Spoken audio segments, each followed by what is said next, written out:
आप भारत की परंपरा को, भारत की विरासत को कोसना अपना जन्मसिद्ध अधिकार समझते हैं। आप यूपी के बाहर जाते हैं तो यूपी को लांछित और अपमानित करते हैं, भारत के बाहर जाते हैं तो भारत का अपमान करते हैं। भारत की सेना जब सीमाओं पर दुश्मनों के खिलाफ लड़ती है तो आप भारत की सेना के जवानों से प्रमाण मांगते हैं। आतंकवाद के खिलाफ देश की लड़ाई में देशद्रोही तत्वों को आप प्रत्यक्ष और अप्रत्यक्ष रूप से प्रोत्साहित करते हैं। अयोध्या में प्रभु श्री राम के अस्तित्व पर आपकी पार्टी प्रश्न खड़ा करती है, और लोकतंत्र के प्रति आपकी निष्ठा क्या है, ये तो इस देश ने 1975 में आपातकाल की काली साया को देखा है। आप मनु पर या राम पर या भारत की विरासत पर टिप्पणी करते हैं। मनु को जानना है तो आप अथर्ववेद पढ़िए, शतपथ ब्राह्मण पढ़िए, मत्स्य पुराण पढ़िए।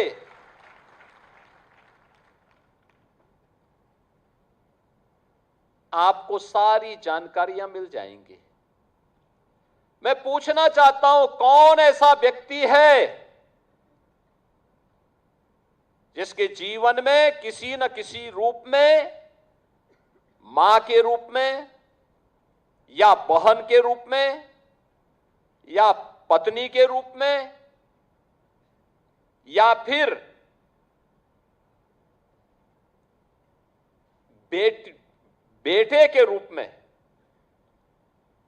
किसी महिला का संरक्षण उसे न प्राप्त होता हो?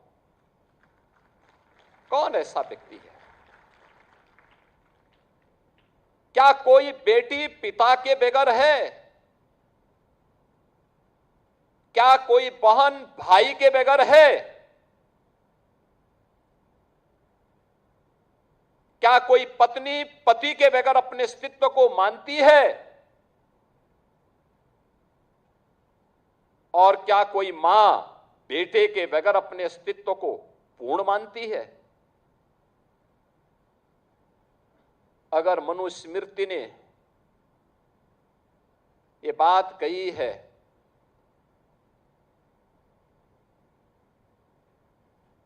आप बताइए सही बात क्या है? और आप भारत के बच्चों को, भारत के नौनिहालों को उस दिशा में क्यों ले जाना चाहते हैं जहां पर किसी माता को या किसी अन्य व्यक्ति को बाद में लज्जित होकर के माफी मांगनी पड़े? आपने देखा होगा जंतर मंतर में अभी एक बेटी ने प्रधानमंत्री जी मोदी जी के प्रति किस प्रकार की अभद्र भाषा का प्रयोग किया था, और बाद में उस बेटी की मां, वह बेटी भी अपने शब्दों को वापस लेती है, माफी मांगती है। उसकी माता पिता ने भी इस बात को स्वीकार किया कि उनकी बेटी ने गलत बोला है। आप क्यों अर्बन नक्सलियों के हाथों भारत की वर्तमान पीढ़ी के भविष्य को खराब करना चाहते हैं? क्यों भारत की विरासत को बर्बाद करना चाहते हैं? क्यों भारत के भविष्य के साथ खिलवाड़ करना चाहते हैं? आपसे एक जिम्मेदार नेता प्रतिपक्ष के रूप में अपनी सकारात्मक भूमिका की अपेक्षा देश रखता था, लेकिन आपने उन भूमिकाओं को भी बर्बाद कर दिया, समाप्त कर दिया है। आपने अपनी जिम्मेदारियों से पूरी तरह अपने आप को अलग कर दिया, और यही कारण है कि अमेठी, ये रायबरेली इस परिवार को ढोता तो रहा, लेकिन इस क्षेत्र के सामने पहचान का संकट भी इस परिवार ने हमेशा खड़ा किया। यहां के स्मारक के नाम, यहां के संस्थानों के नाम एक परिवार के नाम पर हो जाएं, इनको अच्छा लगता था, लेकिन राणा बेनीमाधव बख्श सिंह जी के नाम पर हो, या किसी लालचंद स्वर्णकार के नाम पर हो, या किसी महापराक्रमी बीरा पासी के नाम पर हो, ये कभी आपने या आपकी पीढ़ी ने कभी इसके बारे में सोचा नहीं। जब आप भारत की संस्थाओं को अपमानित करते हैं, जब आप भारत के प्रधानमंत्री के बारे में अपमानजनक टिप्पणी करते हैं, तब एक व्यक्ति के बारे में नहीं, भारत की एक संस्था को अपमानित करते हैं। प्रधानमंत्री व्यक्ति नहीं होता है, प्रधानमंत्री भारत की एक संस्था है। और याद रखना, अगर भारत की ये संस्थाएं कटघरे में खड़ी होंगी तो भारत का हर नागरिक कटघरे में खड़ा होगा। आप जब भारत के प्रधानमंत्री जी के खिलाफ अपमानजनक टिप्पणी करते हैं, अभद्र भाषा का प्रयोग करते हैं, तो ये अभद्र भाषा सचमुच आप भारत को अपमानित करते हैं, भारत की विरासत को अपमानित करते हैं, भारत की वर्तमान पीढ़ी के सामने पहचान का संकट खड़ा करते हैं, क्योंकि यह इंस्टीट्यूशन संदेह के दायरे में खड़ा होता है। और आपको इस प्रकार की गैर जिम्मेदाराना हरकतों से अपने आप को बचना पड़ेगा। बहनों और भाइयों, आखिर क्या कारण था? यह देश 1947 में आजाद हुआ। मैं पिछले दिनों काकोरी, लखनऊ में 1925 में देश की आजादी के लिए ब्रिटिशर के द्वारा जो खजाना यहां से ले जाया जा रहा था, उस समय के क्रांतिकारियों ने उस पैसे को रोक करके भारत की स्वाधीनता के कार्य के लिए वहां उसको अपने कब्जे में लिया था, काकोरी ट्रेन एक्शन के रूप में। कांग्रेस ने क्या नाम दिया था उसका? काकोरी ट्रेन लूट घटना। अरे लूटा तो तुमने है पूरे देश को, बर्बाद किया है इस देश को। सबसे अधिक दिनों तक देश को लूट करके देश की संपत्ति को दुनिया के अंदर ठिकाने लगाने का काम किया है। काकोरी में ट्रेन लूट नहीं थी, अपना भारत का खजाना भारत के क्रांतिकारियों ने अपने कब्जे में लेकर के भारत की स्वाधीनता में उस पैसे को लगाया था। पंडित राम प्रसाद बिस्मिल हो, ठाकुर रोशन सिंह हो, चंद्रशेखर आजाद हो, या फिर उस अभियान राजेंद्र नाथ लाहिड़ी हो, ये जितने भी क्रांतिकारी थे, इन लोगों ने अपने कब्जे में लिया था उसको, देश की स्वाधीनता में उस पैसे का उपयोग किया था। लेकिन कांग्रेस है स्वीकार करने को तैयार नहीं। उनका तो ये मानना है कि डिस्कवरी ऑफ भारत, यानी जैसे कि कांग्रेस का ये एक परिवार के उदय होने के साथ ही भारत बना है। भारत आपने नहीं बनाया है, आपके परिवार ने भारत का विभाजन जरूर करवाया है, जरूर भारत का विभाजन करवाया है। भारत के विभाजन के आप दोषी हैं। भारत के नागरिकों के कत्लेआम का आपका परिवार दोषी है। भारत के लोकतंत्र को तोड़ने का और उसका गला घोंटने का दोषी आपका परिवार है। आपको देशवासियों से इसके लिए माफी मांगनी चाहिए। आपने हमेशा, आपके परिवार ने भारत की स्वाधीनता संग्राम सेनानियों का अपमान किया है, उन्हें उचित सम्मान नहीं दिया है। याद करिए, भारत के एक महान स्वाधीनता संग्राम सेनानी हुए वीर सावरकर। एक ही जन्म में दो आजन्म कारावास की सजा हुई थी वीर सावरकर को। 28 वर्ष उम्र थी उनकी, वीर सावरकर की, जब उन्हें 2 आजन्म कारावास की सजा हुई। सेलुलर जेल अंडमान में, एक ही जेल में दोनों भाई बंद हैं।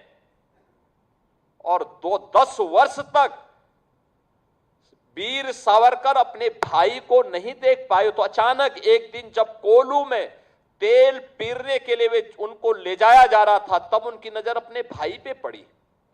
अपने भाई के सामने जाते हैं, कहते तुम यहां कैसे आए?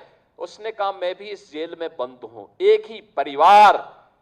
और जब वीर सावरकर के नाम पर सरदेव अटल बिहारी वाजपेयी जी की सरकार ने पोर्ट विलियर के एयरपोर्ट का नामकरण किया था, तो कांग्रेस ने वीर सावरकर का नाम हटा दिया था, उनका नाम हटा दिया था। इन्हें नेताजी सुभाष चंद्र बोस स्वीकार्य नहीं, इन्हें लौह पुरुष सरदार वल्लभ भाई पटेल स्वीकार्य नहीं। मैं उस दिन काकोरी में एक बात देख रहा था, और वह मैं देख रहा था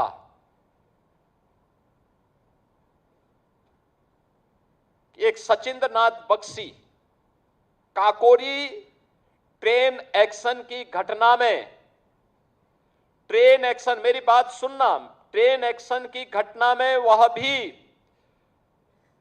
दोषी ठहराए गए थे, उनको आजीवन कारावास की सजा हुई थी।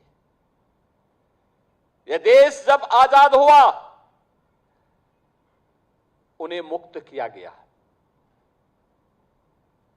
भारतीय जनसंघ की स्थापना होती है, वे भारतीय जनसंघ में शामिल होते हैं, और फिर वाराणसी साउथ से वे विधायक बनते हैं।